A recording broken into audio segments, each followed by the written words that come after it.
जय श्री राम। दोस्तों, हनुमान जी अजर अमर हैं। वो अपने भक्तों पर सदैव कृपालु रहते हैं और उनकी हर इच्छा पूरी करते हैं। कहा जाता है कि जहाँ कहीं भी राम कथा होती है, हनुमान जी वहाँ किसी न किसी रूप में जरूर मौजूद रहते हैं। हनुमान जी की महिमा को देखते हुए तुलसीदास जी ने हनुमान जी को प्रसन्न करने के लिए हनुमान चालीसा लिखा था। हनुमान चालीसा के रोज पाठ करने से हमारे जीवन का हर दुख दर्द दूर हो सकता है।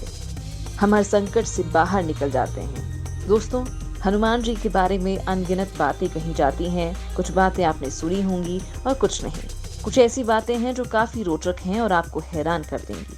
दोस्तों, आज के इस वीडियो में हम आप लोगों को अंजनी पुत्र हनुमान जी के बारे में कुछ ऐसी बातें बताने जा रहे हैं जो हिंदू धर्म का मानने वाले करीब 90% लोग नहीं जानते होंगे। हनुमान जी से जुड़े ये रहस्य आपको हैरान कर देंगे।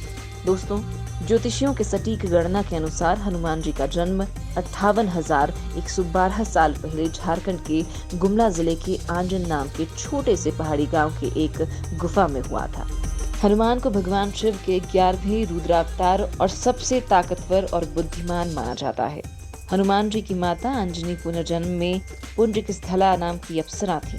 उनके पिता का नाम कपिराज केसरी था। ब्रह्मांड पुराण के अनुसार हनुमान जी सबसे बड़े भाई हैं। उनके बाद मतिमान, श्रुतिमान, केतुमान, गतिमान, धृतिमान थे। कहते हैं कि जब सालों तक केसरी से अंजना को कोई बेटा नहीं हुआ तो पवन देव के आशीर्वाद से उन्हें बेटा मिला था। इसलिए हनुमान जी को पवन पुत्र भी कहा जाता है। महाभारत में कुंती का बेटा भीम भी पवन पुत्र ही है, जबकि हनुमान जी रुद्रावतार हैं। पराशर संहिता के अनुसार सूर्यदेव की शिक्षा देने की शर्त अनुसार हनुमान जी को सुवर्चला नाम की महिला से विवाह करना पड़ा था। हनुमान सर्वशक्तिमान, सर्वज्ञ और सर्वत्र हैं। बचपन में ही उन्होंने सूर्य को निगल लिया था। हनुमान जी उड़कर समुद्र लांग गए थे। उन्होंने समुद्र में राक्षसी माया का वध किया था। हनुमान जी सीता को खोजने के लिए लंका पहुंच गए थे। उन्होंने अशोक वाटिका को उजाड़कर अक्षय कुमार का वध किया था। जब उनकी पूंछ में आग लगाई गई तो उन्होंने लंका जला दी थी। राम भक्त हनुमान जी माता जगदम्बा के सेवक भी हैं। हनुमान जी माता के आगे आगे चलते हैं और भैरव जी पीछे पीछे। माता के देश भर में जितने भी मंदिर हैं, वहाँ उनके आसपास ही हनुमान जी और भैरव के मंदिर जरूर होते हैं। हनुमान जी की खड़ी मुद्रा में और भैरव जी की मुंड मुद्रा में प्रतिमा होती है।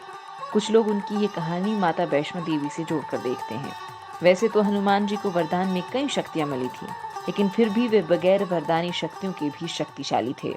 ब्रह्मदेव ने हनुमान जी को 3 वरदान दिए थे, जिनमें उन पर ब्रह्मास्त्र बेअसर होना भी शामिल था।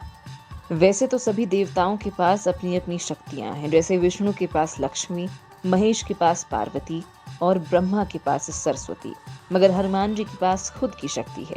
इस ब्रह्मांड में ईश्वर के बाद अगर कोई एक शक्ति है तो वो है हनुमान जी।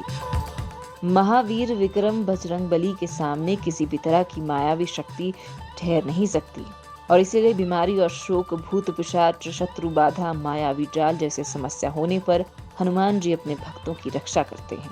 भगवान इंद्र से उन्हें इच्छा मृत्यु का वरदान मिला था। श्री राम के वरदान अनुसार कल्प का अंत होने पर उन्हें उनके सायुज्य की प्राप्ति होगी। सीता माता के वरदान के अनुसार वे चिरजीवी रहेंगे। इसी वरदान के चलते द्वापर युग में हनुमान जी भीम और अर्जुन की परीक्षा लेते हैं। कलयुग में वो तुलसीदास को दर्शन देते हैं। एक बार देवी सीता को सिंदूर लगाते देखकर हनुमान जी ने उनसे पूछा था कि वो सिंदूर क्यों लगाती हैं। इस पर सीता ने जवाब दिया था कि श्री राम उनके पति हैं और उनकी लंबी उम्र की कामना करने के लिए सिंदूर लगाती हूँ। ये सुनकर हनुमान जी ने सोचा था कि अगर सीता के थोड़ा सिंदूर लगाने से श्री राम की लंबी उम्र हो सकती है, तो अगर मैं पूरे शरीर पर सिंदूर लगा लूं तो श्री राम की उम्र कई गुना बढ़ जाएगी। ऐसा सोचकर उन्होंने अपने पूरे शरीर पर सिंदूर लगा लिया था, और उसी दिन के बाद से हनुमान जी को बजरंग बली भी कहा जाने लगा। और यही कारण है कि जब भी उनकी पूजा होती है तो उन्हें सिंदूर चढ़ाया जाता है। दोस्तों, आप लोगों को ये जानकर हैरानी होगी कि ब्रह्मचारी होने के बावजूद हनुमान जी एक बेटे के पिता थे। हनुमान जी के बेटे का नाम था मकरध्वज और उसका जन्म एक मछली के पेट से हुआ था। दरअसल जब हनुमान जी ने पूरे लंका को जलाने के बाद अपनी पूंछ अपने शरीर को ठंडा करने के लिए समुद्र में डुबकी लगाई थी, तो उनके शरीर से निकले पसीने को एक मछली निकल गई थी। बाद में उसी मछली के परत से मकरध्वज का जन्म हुआ था। कहा जाता है कि एक बार भगवान श्री राम के गुरु विश्वामित्र हनुमान जी से गुस्सा हो गए थे और उन्होंने प्रभु राम को हनुमान जी को मृत्यु दंड देने को कहा था। गुरु की आज्ञा मानकर भगवान राम ने ऐसा किया था। इसके बाद भगवान राम ने हनुमान पर कई प्रहार किए, लेकिन हनुमान जी राम नाम जपते रहे। लेकिन इसके बाद भी हनुमान जी का कुछ नहीं हुआ। दोस्तों, हनुमान जी के बारे में ये कुछ ऐसी बातें थी जिसे अब तक बहुत ही कम लोग जानते थे।